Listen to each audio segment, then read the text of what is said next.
April 15th, 1945. The artillery finally stopped. 3 days of explosions that had rattled the cellar walls, sent plaster dust cascading down like snow, shook everything loose from the rafters. And now nothing. Silence. Greta Mueller sat in the darkness with 8-year-old Hans pressed against her left side and 5-year-old Maria curled into her right, and she realized that quiet terrified her more than any bombardment ever had.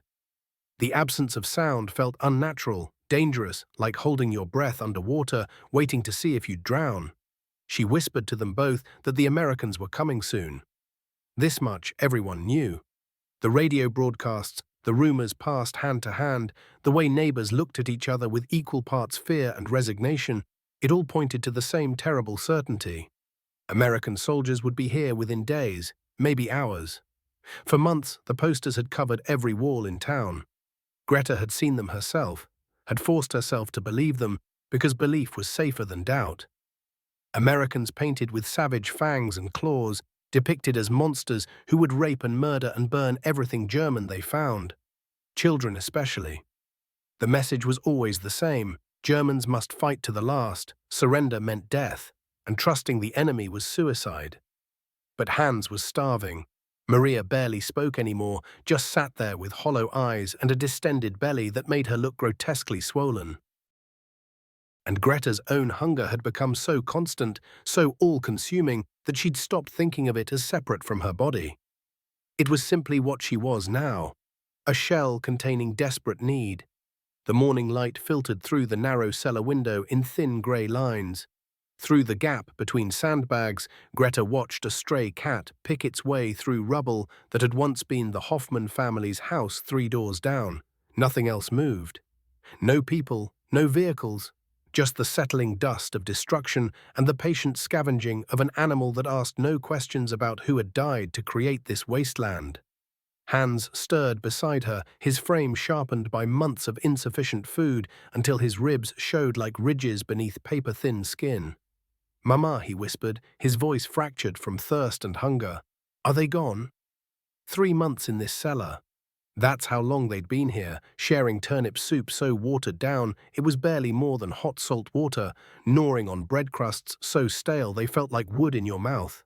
Listening to the war happening above them in some horrible landscape where the sky fell and buildings crumbled and everything that had once made sense simply stopped making sense. 3 months since the letter had come about Johann. Her husband was dead, killed somewhere on the Russian front, they said, after he'd tried to desert. He'd finally come to understand what she'd known for years, that this war was wrong, that the things Germany was doing, couldn't be justified, that surrender was the only moral choice left. And so he'd tried to run, and they'd shot him for it. She'd burned her Nazi Party membership card that same night, watched the flames consume that small piece of paper that represented all the lies she'd chosen to believe, all the compromises she'd made, all the times she'd looked away when she shouldn't have. The fire had been hot and real and honest in a way nothing else felt anymore. Her hand found Hans's shoulder, feeling how thin he'd become, how fragile. The rumble started low, like distant thunder rolling across a summer sky. Then it grew into something unmistakable, the deep growl of engines, multiple vehicles moving together with mechanical purpose. Greta's breath caught as the first jeep rolled past their window, its olive-drab paint chipped and mud-splattered. American soldiers sat inside, their helmets tilted back casually, cigarettes dangling from their lips like it was an ordinary day in an ordinary place. One of them laughed at something his companion said, the sound carrying through the broken glass above, and Greta felt something shift in her understanding. They looked so ordinary, so tired, nothing like the monsters in the propaganda posters. Just young men, some barely older than teenagers, drinking coffee from metal cups and sharing what looked like chocolate bars. Real chocolate, the kind that hadn't existed in German shops for years. The smell reached them before anything else did. Rich and foreign and impossibly enticing. American rations, cooking somewhere nearby over a small fire, that distinctive scent of canned meat and coffee and things that belonged to a different world entirely. Hans's body went rigid. "Mama, I smell food." His voice was barely more than a whisper, but it carried desperate, almost painful hope. Just the word food, spoken like it was a prayer or a confession. Greta smelled it too. The aroma had already wound through the cellar, under the door, past the sandbags, straight into her own chest, where it awakened needs so powerful they felt dangerous. When had any of them last eaten a full meal? When had Maria last spoken above a whisper? When had Hans last looked at anything with anything other than resignation? "We stay hidden," Greta said, the words automatic, something she'd been telling herself and her children for months. Stay hidden, stay alive, trust no one, but Hans was already moving. His skeletal legs carrying him toward the cellar stairs with a determination that terrified her. Hans? No, she hissed, reaching for him, but he was 8 years old and starving, and the smell of real food was stronger than fear or obedience, or even love. Greta watched in horror as her son pushed open the cellar door and stumbled into the morning light. Her legs felt frozen to the floorboards. Every instinct screamed at her to grab him, pull him back, drag him into safety. But what was safe anymore? Death by starvation was still death.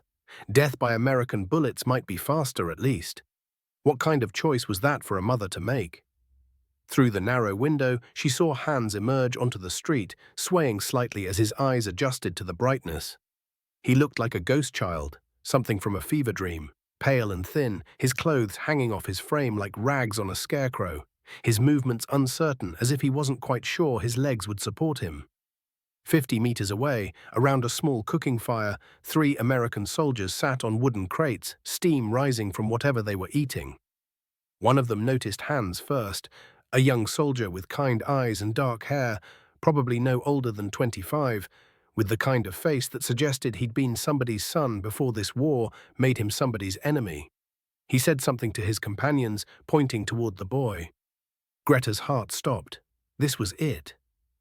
This was how her son would die, shot down in the street for the crime of being German and hungry. But the young soldier didn't reach for his rifle. Instead, he stood slowly, his movements careful and unthreatening, moving like someone approaching a frightened animal. He said something in English, his voice gentle enough that even from a distance, Greta could hear the kindness in it. Then he reached into his pocket and pulled out a rectangular brown package. Greta had seen enough American supplies to recognize it immediately. A chocolate bar. The soldier held it out toward Hans, his expression soft, his eyes carrying something that looked remarkably like compassion, like he actually saw this child as a human being rather than a target or a casualty or a problem to be solved. Hans took a tentative step forward, then another, his small hand reaching out with the desperate hope of someone who had known too much of war and too little of kindness. When his fingers finally closed around that chocolate bar, something inside Greta shattered and reformed into something new. She felt it crack open inside her chest, that hard shell she'd built over months of survival and fear and impossible choices. Something that had been locked away since Johann's death, since the bombs started falling, since neighbors disappeared into the night and children learned to be afraid of shadows and hunger became the only constant in a world that had stopped making sense. It felt dangerously like hope. For the first time in months, Greta Mueller felt hope. Eddie Kowalski saw the skeletal German boy emerge from the rubble like a phantom, and his first instinct was to reach for his rifle. 3 years of military training, endless lectures about enemy civilians, constant reminders that every shadow might hide danger. It all screamed at him to treat this child as a potential threat. But something about the way the kid swayed on his feet, the way his ribs showed through his torn shirt like a prisoner's would, reminded Eddie of his nephew Tommy back in Troy. Same dark hair, same serious eyes that no child should have to carry.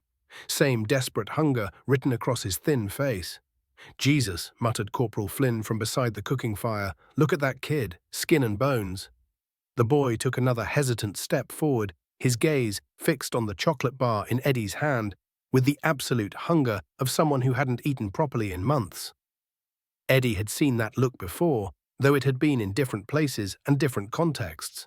In his grandmother's stories about fleeing Poland, about standing in breadlines in Chicago when his family first arrived in America, with nothing but the clothes they wore and the memories of what they'd lost. Hunger was hunger. It didn't care about language or nationality or whether you wore a uniform or rags. Hunger was the one thing that transcended all the borders and boundaries and hatreds that divided people. "Eddie, what the hell are you doing?" Flynn asked as Eddie stepped closer to the bar, holding out the Hershey's bar. "That's enemy spawn right there." But Eddie was already kneeling down, bringing himself to the boy's eye level. He'd learned enough German from his grandmother to manage the basic words, the ones she'd taught him during his childhood, the language of his family's heritage. "Here," he said softly, offering the chocolate. "Fertig. Safe." The boy's eyes widened, darting between Eddie's face and the chocolate bar as if trying to determine whether this was some kind of trap, some cruelty dressed up as kindness. His small hand trembled as he reached out, then pulled back, then reached out again. When his fingers finally closed around the chocolate bar, tears began to track down the dirt on his cheeks. "Danke," the boy whispered, his voice barely audible. Eddie was about to respond when movement in the shadows caught his eye. A woman emerged from what looked like a bombed-out cellar entrance. Her dress patched and repatched so many times, the original fabric was almost lost beneath layers of needle and thread. Her blonde hair was dull with dust and malnutrition, and she moved with the careful weariness of someone who had learned to expect the worst from every encounter. She had to be the boy's mother. She was young, maybe early 30s, but her face carried the weight of someone who'd aged years in months. Every line around her eyes spoke of fear and desperation, and impossible choices made in the darkness. Her hand shook as she approached, clearly fighting every survival instinct that was telling her to grab her son and run, to take him back underground, to hide from these soldiers who might decide at any moment to turn violent. "Hands," she called softly, her voice carrying a tremor that made Eddie's chest tighten. The boy looked back at her, chocolate smeared on his mouth, and something in his expression, pure joy mixed with guilt, made Eddie understand just how long it had been since this child had tasted anything resembling real food. The woman spoke rapidly in German to her son, words Eddie couldn't quite follow, but her tone was gentle correction mixed with fear. She was probably telling him to be careful, to come back, to not trust the American soldiers. Eddie couldn't blame her for that. Trust was a luxury people like her couldn't afford. "Mom," Eddie said, standing slowly and keeping his hands visible where she could see them. He tried his broken German again, the words coming out awkward but sincere. "Ist gut. Safe. Sicher." The woman's eyes met his, and Eddie saw something flicker there. Recognition, maybe. Or just the desperate calculation of a mother trying to keep her child alive in a world that seemed determined to destroy everything she loved. She said something else in German, pointing to herself and then to Hans, and Eddie caught the word that mattered most. Mutter. Mother. Eddie nodded, then pointed to himself. Eddie. Eddie Kowalski. He gestured toward the cooking fire where Sergeant Martinez had been watching the exchange with quiet interest. Freunde, friends. It was Sergeant Martinez who broke the tension, stepping forward with his hands raised peacefully. Unlike Flynn, who still muttered about regulations and enemy civilians, Martinez had grown up hearing stories about crossing borders hungry, about strangers who chose kindness over suspicion, stories that had taught him something important about what it meant to be human. "There's enough stew for everyone," Martinez said quietly to Eddie in English, then attempted his own broken German. "Essen? Food?" The woman, Eddie learned later that her name was Greta, shook her head quickly, but her eyes lingered on the cooking pot with unmistakable longing. She spoke again, gesturing toward the cellar, and Eddie caught enough to understand she was saying something about another child. Smaller, younger, still underground, without waiting for permission from anyone, not from Flynn, not from any regulations or chain of command. Eddie ladled stew into his mess kit and handed it to Hans, then grabbed another portion and offered it to Greta. She stared at the food for a long moment, her internal battle playing out across her face like a silent film. Pride warring with hunger, suspicion warring with hope. Finally, she accepted the bowl with hands that shook so badly, Eddie thought she might drop it. "Danke," she whispered, the word carrying the weight of months of desperation. She and Hans shared the stew, passing spoonfuls back and forth, savoring each bite like it was the finest meal they'd ever tasted. Eddie found himself thinking about his grandmother's voice from his childhood, the words she'd spoken while they sat in her small kitchen in Chicago, watching her prepare food for neighbors who had nothing. You feed hungry people, Eddie. You don't ask their politics first. You don't check their passport or their background or their nationality. You just feed them, because that's what makes us human.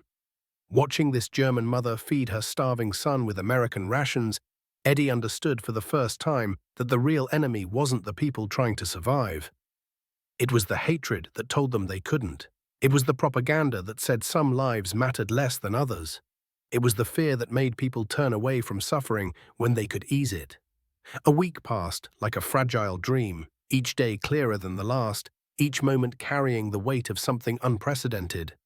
Hans no longer emerged from the cellar as the skeletal ghost child who had first stumbled toward Eddie's chocolate bar. His cheeks had begun to fill out slightly, something like color returning to his skin, and something like childhood curiosity had returned to his eyes. The look of a child who was beginning to believe that maybe, just maybe, the world wasn't entirely a place of suffering. Eddie had taught him to say thank you in English. The words tumbled from his lips with careful precision whenever Eddie handed him a ration or shared his coffee. Eddie found himself looking forward to these daily encounters more than he cared to admit. There was something healing about watching Hans slowly transform from a frightened shadow into a boy who might laugh again, who might have a future that extended beyond just surviving the next day. The kid had started bringing small gifts. Smooth stones he'd found in the rubble, a bent spoon he'd polished until it gleamed like silver, wildflowers that somehow managed to grow between the broken bricks of bombed buildings, small offerings given with the solemnity of prayer. "You're getting soft, Kowalski," Corporal Flynn said one afternoon, but there was less bite in his voice than before. Something had shifted in him, too.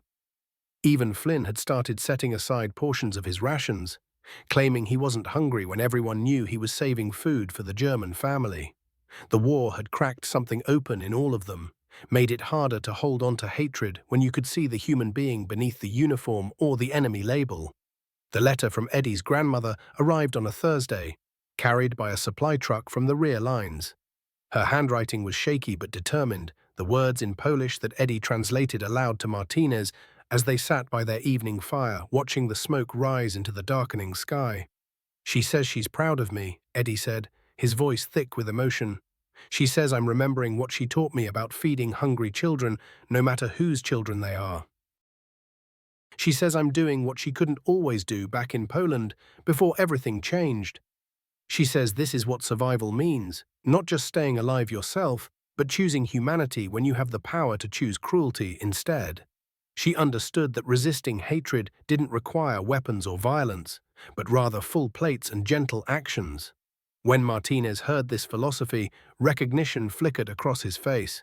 His own family had escaped Mexico during the revolution, guided by compassionate strangers who cared nothing for politics, only whether the children had enough to eat and drink. "Your grandmother must have been an extraordinary woman," Martinez observed. "She survived the persecution in Poland," he continued, by taking shelter in a German family's basement. Eddie carefully refolded the letter he'd been holding. "They risked everything to protect her, giving her their own bread even when they barely had enough to survive on themselves. She never knew what became of them." It was Greta who broke through the language barrier the following day, approaching Eddie with halting English phrases she'd been rehearsing. "Your family, they are Polish?" she asked, her accent thick, but her intent unmistakable. Eddie nodded in surprise. "Yes, my grandmother came from Warsaw." Something shifted in Greta's face then, a deeper recognition that transcended mere words. "My neighbor," she said slowly, searching for the right English words. "Before the war, he hid Jewish people. His name was Kowalczyk, like yours, perhaps?" The realization struck Eddie with tremendous force. Kowalczyk and Kowalski, variations of the same Polish surname scattered across a continent torn by conflict and suffering.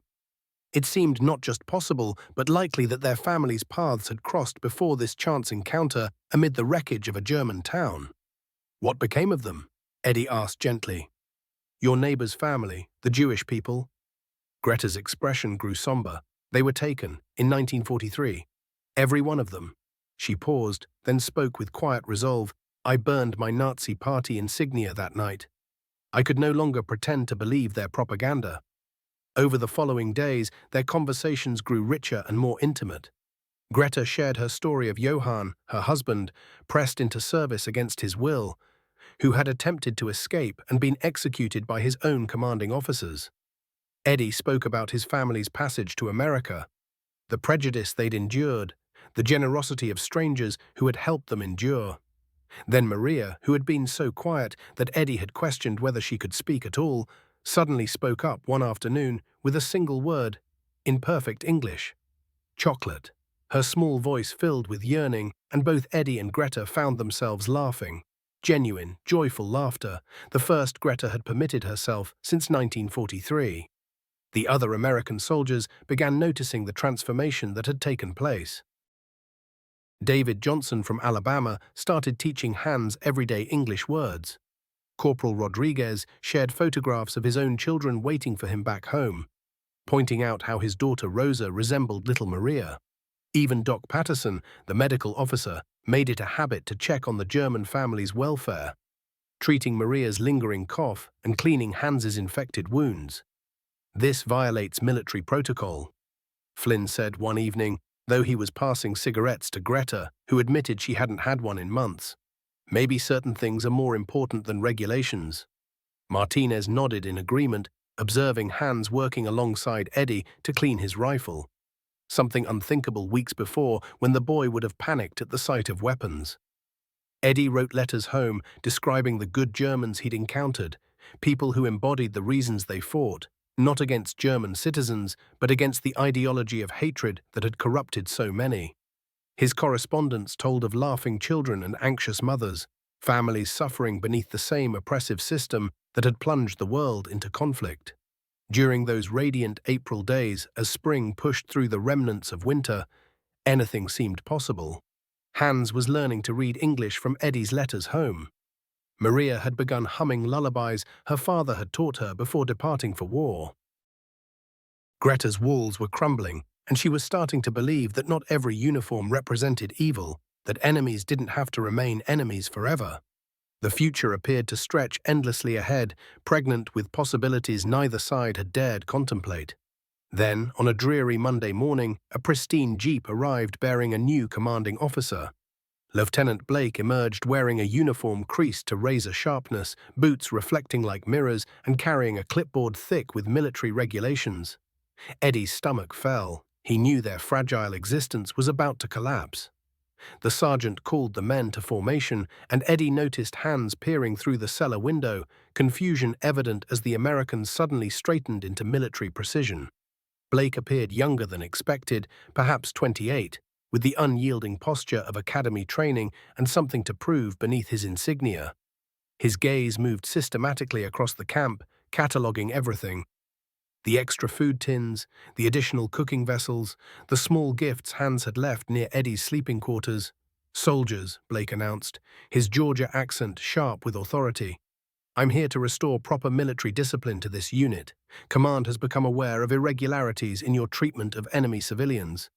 Eddie felt dread pool in his stomach. Beside him, Martinez's jaw tensed almost imperceptibly. Starting immediately, Blake continued, reading from his clipboard, "There will be no fraternization with any German civilians.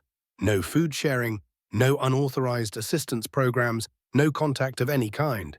All rations go solely to displaced Allied prisoners and American military personnel. Is this understood?"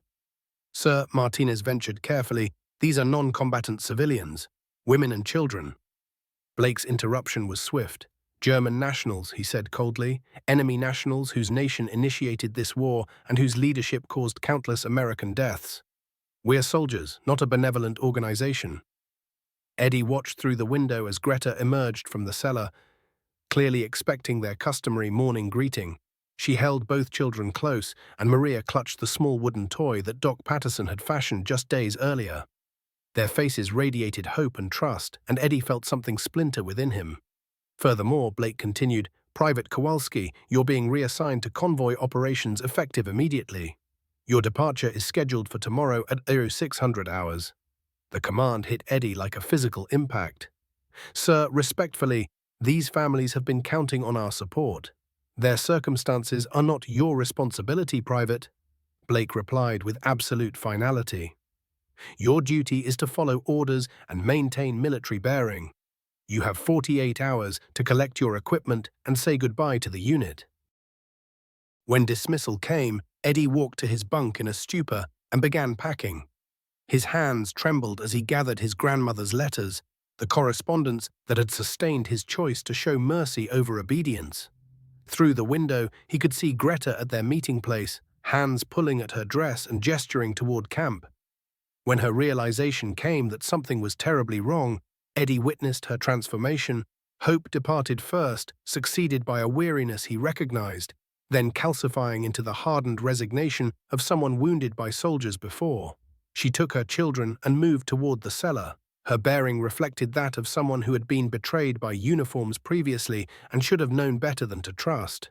She told me soldiers always leave, Hans explained in his careful English when Eddie approached their cellar that evening, carrying his last chocolate bar and a small portion of flour obtained through careful barter. She said they make promises they cannot keep. Hans, this is different, Eddie began, then stopped. How could he make an 8-year-old understand military hierarchy?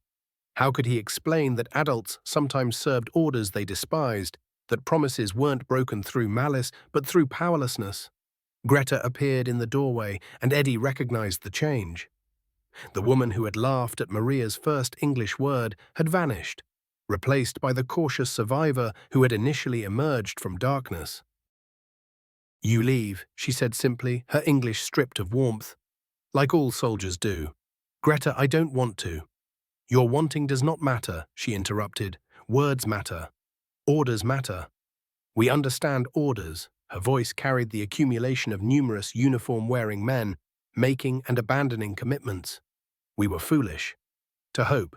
She didn't complete the thought, simply collected her children and withdrew into the cellar, shutting the door with quiet conviction.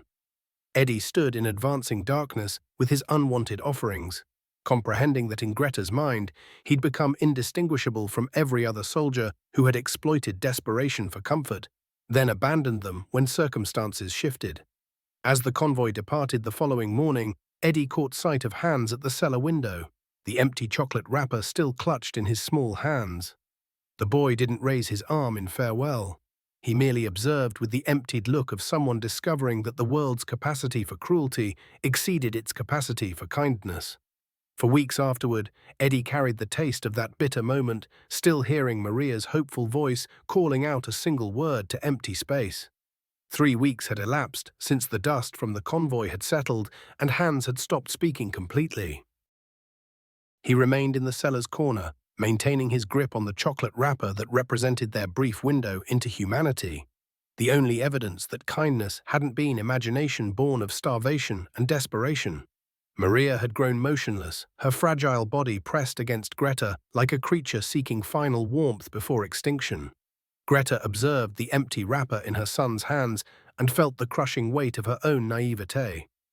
She had permitted herself to believe, had allowed hope to fracture the protective barriers around her heart. More devastating, she had allowed her children to hope too. Now Hans regarded every American uniform with the hollow eyes of a child who had learned that compassion was simply another instrument adults wielded to wound children. As grey dawn broke before the cellar felt less like shelter and more like entombment, her resolution crystallized. They would fade away here, quietly forgotten in wreckage of a war that had progressed beyond them. But perhaps if she surrendered herself and the children to the Americans, the military might at minimum provide Hans and Maria meals in whatever detention facility awaited them. Even prison rations exceeded nothing. She dressed the children in their cleanest clothing, braided Maria's hair with fingers that barely shook. Hans asked no questions, and this worried her more than tears would have. An 8-year-old should resist, should demand explanations about plans he didn't comprehend. His silent acceptance indicated the magnitude of her failure to preserve his childhood. The American checkpoint lay a quarter-mile distant through streets resembling broken teeth. Greta had rehearsed her English petition repeatedly, the words that would exchange her family's liberty for her children's survival. She would claim to be a civilian requiring assistance, mention information she could trade, offer whatever labor proved necessary, anything to prevent starvation in that cellar. But as they approached the checkpoint, a recognizable voice called from behind them. Mrs. Mueller. Greta turned and felt her breath stop. Eddie Kowalski stood perhaps 20 feet distant, appearing aged beyond weeks, carrying a military satchel and wearing an expression of such acute relief that hunger-induced hallucination seemed plausible. "Eddie," Hans whispered, his first utterance in days. Eddie closed the distance rapidly, kneeling to Hans's height exactly as he had their first meeting. "Hey, buddy. I heard you might need someone to help." "You came back," Hans said, wonder transforming his voice and cracking open Greta's chest completely afresh. "I brought something for you," Eddie said, extracting an envelope from his jacket. "A letter from my grandmother, and she wanted me to read it to you." He unfolded the fragile paper with reverence, translating his grandmother's Polish into English, his voice carrying across the checkpoint where soldiers had begun assembling. She says, Eddie read, "Feed them as you would feed me, my grandson. Feed them as the German family sustained me when I hid from those seeking my death. Children first, always children first. This is how we honor our humanity, not merely as soldiers or opponents, but as human beings choosing compassion when cruelty dominates." Sergeant Martinez emerged from the gathering, and Greta witnessed understanding pass between the two men. "An order is one thing," Martinez said quietly, "but a grandmother's wisdom carries more authority than any officer's directive." Soldiers exchanged glances, reflecting their own memories. Families crossing borders hungry, rescued by compassionate strangers indifferent to politics or heritage. Private Johnson produced a chocolate bar. Corporal Rodriguez offered a tin of peaches. Soldiers Greta had never encountered began providing nourishment and small gifts, expressing quiet acceptance. "We cannot undo what occurred," Eddie said, turning to face Greta directly. "I cannot erase the orders or my departure, but I want you to know that some of us never stopped thinking of you. Some remembered that hungry children matter more than regulations, that kindness surpasses military hierarchy, that children deserve compassion regardless of language." When Lieutenant Blake emerged at the gathering's perimeter, clipboard conspicuously absent, Greta anticipated he would terminate the exchange, reassert his regulations that had demolished their temporary sanctuary. Instead, he studied Hans intently, genuinely studied him, and something transformed behind his eyes. Possibly he was recalling his own son in Georgia, the infant he'd never held, the child who would inhabit a world shaped by the choices made in moments precisely like this. "Sergeant Martinez," Blake said finally, "I believe we have surplus rations requiring distribution for humanitarian purposes." As Hans reached toward the chocolate bar Johnson offered, his small fingers finally relinquishing the empty wrapper he'd clutched for weeks, Greta perceived something that would remain with her throughout her remaining years. The revelation wasn't that Americans possessed capacity for kindness. It was that humans, transcending uniforms and languages, possessed the option to nurture compassion within soil poisoned by hatred. And occasionally, with careful tending, beauty could still emerge from devastation.